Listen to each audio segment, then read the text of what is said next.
মসজিদের টাকা অসহায় দুস্থদের দান করা যাবে কিনা, যেটা মসজিদের ফান্ডে জড়ো হয়েছে। সাথে এটিও জানাবেন, আমাদের এলাকায় ইমাম সাহেবের জন্য, হাফেজদের জন্য রমজান মাসে টাকা উঠানো হয়। এই টাকা উঠানোর পরে টাকার কিছু অংশ তাদেরকে দেওয়া হয়, বাকি অংশ ভাগ করে মসজিদের খাদেম অন্যদেরকে দেওয়া হয়, কিছু টাকা ফান্ডের মধ্যেও রেখে দেওয়া হয়। এটা জায়েজ আছে কিনা?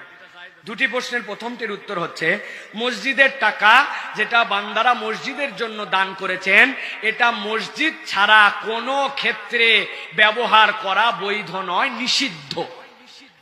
মসজিদের জন্য যে দান, এটা ওয়াকফ লিল মসজিদ। এই দান যদি আপনার মিলিয়ন টাকাও মসজিদের ফান্ডে জড়ো হয়, আপনি কোনো অসহায় দুস্থকে ওই ফান্ডের থেকে দিতে পারবেন না। আপনার ব্যক্তিগত টাকা দেন, কিন্তু আপনি এটা দিতে পারবেন না। হ্যাঁ, যদি মসজিদে একটা ফাউন্ডেশন থাকে, ওই ফাউন্ডেশনের অধীনে পাঠ করা থাকে, এটা দরিদ্রদের জন্য, অসহায়ের জন্য,